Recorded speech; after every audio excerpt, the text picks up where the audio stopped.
सौभाग्य ज्योतिष व रत्न केंद्र प्रस्तुत करते हैं ग्रह दोष तथा उपाय। यदि आपकी भी कोई समस्या है तो आप आचार्य जी से संपर्क कर सकते हैं। सभी समस्याओं का समाधान जन्म राशि के आधार पर किया जाता है। पूजा पाठ, राशि रत्न व दैवी शक्तियों की कृपा से क्या नहीं हो सकता। आचार्य जी के बताए उपायों से हर समस्या का संपूर्ण समाधान और भरपूर लाभ मिलता है। आचार्य जी से मिलने के लिए अभी संपर्क करें। फोन 09990156666, 09990246666, 09990519999, 09990579999। हमारा पता है सौभाग्यदीप C147, लाजपत नगर पार्ट 2, नई दिल्ली 110024। ज्योतिष संबंधी संपूर्ण जानकारी के लिए हमेशा पढ़ें मासिक पत्रिका सौभाग्यदीप। नमस्कार। टीवी के दर्शकों व सौभाग्यदीप मासिक पत्रिका के पाठकों के जो पत्र हमें निरंतर प्राप्त होते हैं, उनमें एक अति महत्वपूर्ण प्रश्न यह होता है कि हमारा बालक बड़ा होकर क्या शिक्षा ग्रहण करेगा और क्या बनेगा। किसी के सामने बड़ा होकर घर की आर्थिक विपत्तियां दूर करने का लक्ष्य होता है, तो किसी के सामने डॉक्टर या इंजीनियर बनकर अपने माता पिता के सपने साकार करने का लक्ष्य होता है। बहुत से अभिभावक बच्चे की रुचि न जानकर अपनी महत्वाकांक्षाओं और अपने अधूरे सपनों को ही उस पर लाद देते हैं, जिससे चाहते हुए या न चाहते हुए उसे उसी क्षेत्र में आगे बढ़ना पड़ता है।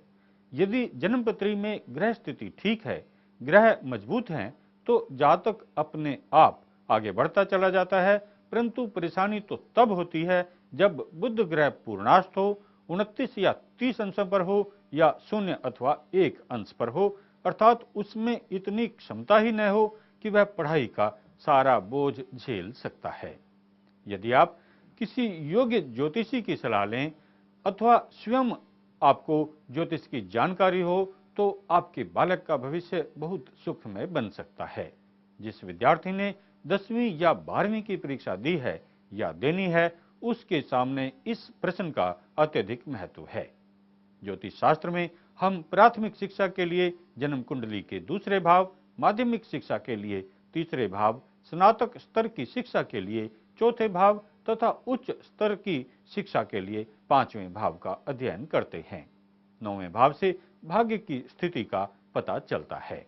5वां भाव ज्ञान का भाव है, पूर्व जन्म के पुण्यों का भाव है, इसलिए यह देखना जरूरी है कि पंचम स्थान में कौन सी राशि है, उसका स्वामी ग्रह कहाँ स्थित है, पंचम भाव पर तथा पंचमेश पर किन किन ग्रहों का युति, स्थिति या दृष्टि द्वारा प्रभाव है।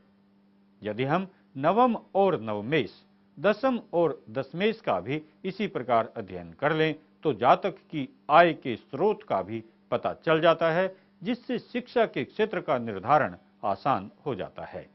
इस प्रकार अध्ययन करने पर हम पाते हैं कि जन्म कुंडली में जो ग्रह सर्वाधिक प्रभावी है, व्यक्ति उसी ग्रह से संबंधित व्यवसाय या नौकरी करता है। प्रत्येक ग्रह का कार्यक्षेत्र अलग अलग होता है। यदि जन्म कुंडली में गुरु ग्रह सर्वाधिक प्रभावी है, तो जातक को शिक्षा, लेखन, खाद्य पदार्थ व चिकित्सा के क्षेत्र से आय होगी। यदि गुरु ग्रह कुछ कमजोर है, तो जातक MBBS न होकर आयुर्वेदिक, होम्योपैथी या किसी अन्य क्षेत्र में कार्य करेगा। यदि गुरु के साथ मंगल का योग है, तो जातक शल्य चिकित्सक यानी सर्जन बनेगा। यदि गुरु के साथ सूर्य है, तो नेत्र चिकित्सा या सोनोग्राफी से संबंधित शिक्षा प्राप्त करेगा। यदि गुरु के साथ शुक्र है, तो महिला रोग विशेषज्ञ, यदि बुध है तो मनोरोग विशेषज्ञ, राहु है तो हड्डी के रोगों का विशेषज्ञ बनेगा। जन्म कुंडली में बुध ग्रह बलवान हो, तो ऐसा व्यक्ति बैंक, बीमा संबंधी कार्य करने वाला, कमीशन एजेंट, शिक्षक, ज्योतिषी, वकील, सलाहकार, CA, इंजीनियर, अकाउंटेंट के काम में कामयाब होगा। यदि शुक्र ग्रह प्रभावी होगा, तो जातक विज्ञान की शिक्षा ग्रहण करेगा। वह सामान्य व्यवसाय जैसे फैशन डिजाइनिंग, कला, रत्नों से संबंधित कार्य, वस्त्र उद्योग, सुगंधित पदार्थों से संबंधित व्यवसाय में सफल होगा। शनि ग्रह प्रधान होगा तो जातक मैनेजमेंट, तेल, मशीनरी, लौह उद्योग आदि में कामयाब होगा। शनि और मंगल प्रधान है तो जातक सेना या पुलिस में जाएगा। सूर्य यदि प्रभावी ग्रह हो तो जातक विज्ञान की शिक्षा प्राप्त करके इलेक्ट्रॉनिक विषयों का अध्ययन करता है। चंद्र ग्रह प्रभावी हो तो जातक लेखक, कवि, विचारक, समाज सुधारक, चिंतक आदि बनता है। वह सामान्य शिक्षा जैसे बीए, एमए आदि प्राप्त करता है। मंगल ग्रह प्रभावी होने से जातक भूगर्भ विज्ञान, खदान, केमिकल, भवन निर्माण आदि विषयों से संबंधित शिक्षा ग्रहण करता है। राहु प्रधान होने पर जातक गूढ़ व कुटिल विषयों की शिक्षा प्राप्त करता है। केतु अचानक लाभ देने वाले व्यवसाय जैसे सट्टा बाजार, लॉटरी, शेयर आदि से संबंधित कार्यों की ओर ले जाता है। जब कभी 2 या 3 ग्रह प्रभावी हों तो ज्योतिषी का दायित्व और भी बढ़ जाता है। ऐसे में उसे अधिक सावधानी की जरूरत होती है।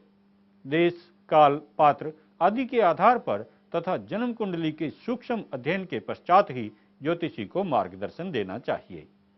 यदि कहीं भी संदेह की स्थिति हो या ग्रह के बल में कमी हो तो उपाय कर लेना चाहिए।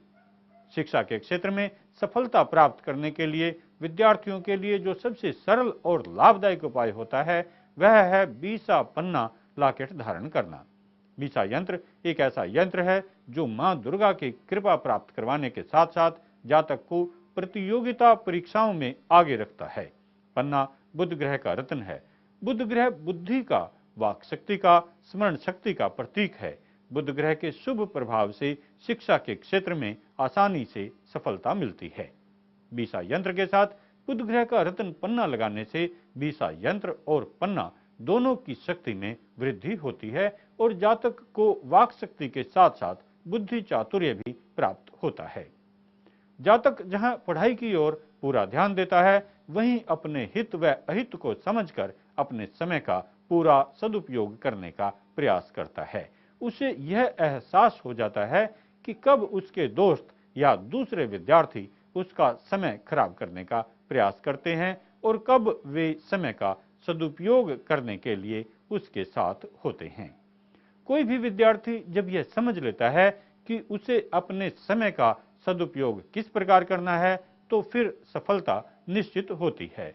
जो समय गुजर जाता है वह वापस नहीं आता, इसलिए विद्यार्थी बीसा पन्ना लॉकेट पहने और अपने समय का सदुपयोग करके जीवन में आगे बढ़ें।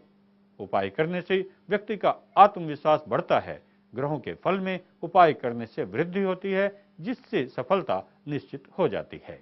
यदि आपकी भी कोई समस्या है तो आप आचार्य जी से संपर्क कर सकते हैं। सभी समस्याओं का समाधान जन्म राशि के आधार पर किया जाता है। पूजा पाठ, राशि रत्न व दैवी शक्तियों की कृपा से क्या नहीं हो सकता। आचार्य जी के बताए उपायों से हर समस्या का संपूर्ण समाधान और भरपूर लाभ मिलता है। आचार्य जी से मिलने के लिए अभी संपर्क करें। फोन 09990156666, 09990246666, 09990519999, 09990579999। हमारा पता है सौभाग्यदीप C147 लाजपत नगर पार्ट 2, नई दिल्ली 110024। ज्योतिष संबंधी संपूर्ण जानकारी के लिए हमेशा पढ़ें मासिक पत्रिका सौभाग्यदीप।